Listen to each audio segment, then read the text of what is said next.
I personally think it's going to be a disaster. A bit more chaos, probably more people backing into other cars here, and parallel parking challenges here. Hopefully we get like some more people in. We would love that. Well, people are definitely viewing it differently as we are now in the final days until part of the Parkway East closes down completely. So this Friday at 9 p.m., the Parkway between Squirrel Hill and Edgewood Swissvale will close for 25 days while the Commercial Street Bridge is replaced. And before the Parkway closes, PennDOT is making a request to some of the area's biggest employers. Yeah, that request is to allow employees to work from home. PennDOT says doing this will reduce traffic and make it easier for drivers who have no choice but to be on the road. According to the Pittsburgh Business Times, PNC and BNY, as well as UPMC and Highmark Health, will allow some employees to go remote on a case-by-case basis. Well, as we speak, efforts are underway to clear the Detour routes. Yeah, and much of that effort is centered around removing construction equipment and, in other cases, coordinating traffic signals. So, new this morning, our John Shumway is here with a look at this very delicate process, John. Yeah, and the magic word is flow. PennDOT wants traffic to flow on the detours, and in some cases, there are challenges that can be adjusted. In others, not so much. Exiting the Parkway at Wilkinsburg on the inbound interstate detour, PennDOT is changing Ardmore Boulevard this week to give traffic coming from Forest Hills its own lane. And then the right lane, we're actually going to be giving that to the Parkway traffic. Until the inbound detour has to merge into a single lane through Wilkinsburg, which is also the case for the outbound interstate detour. That's sort of the pinch point of the interstate detour, where you only have one lane in each direction.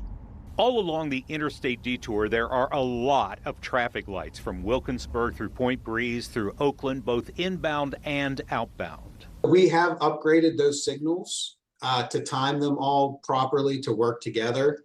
And we have remote features where we're able to modify those times. And Myler says those that can't be remotely controlled, they can adjust their timing as they see issues. While they can't do anything about the hospital construction taking out the inbound right lane on 5th, they are working with PRT. They're going to reopen 5th Ave to 3 lanes. Also, that PWSA outbound lane closing just before the Grays Bridge. They are going to get off the road here later this week as part of our detour is running through there. Myler says the parking lanes on the detour routes will remain. We're not taking any additional parking away from any residents. And the stop signs on Braddock Avenue through Rankin? Those stop signs will remain in place at those intersections. And again, we encourage folks to be cautious through that area. There are pedestrians in that's a neighborhood section. Yeah, the bottom line is they're trying to remove as many obstacles as possible, but they know there are still going to be challenging, frustrating points along the detour routes.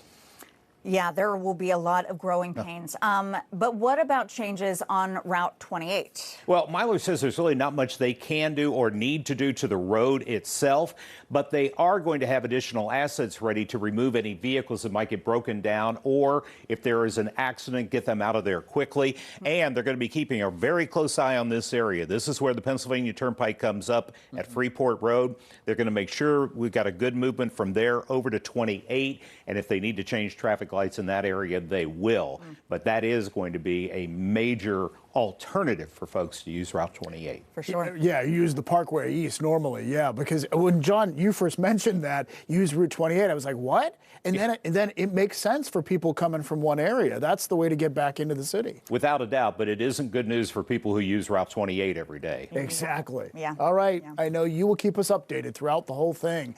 And to visualize how this project is going to go, PennDOT shared this video. So it'll start with the closing of the bridge, followed by the demolition of the existing Commercial Street Bridge. Crews will then slide this new bridge, just slide it into place, which is kind of amazing. Wow. Again, this is expected to take 25 days. Stay with KDKA for continuing coverage of the Commercial Street Bridge project and Parkway East shutdown. We will have detour updates all week long, and John Shumway will be here early Monday morning to help you navigate around the expected backups.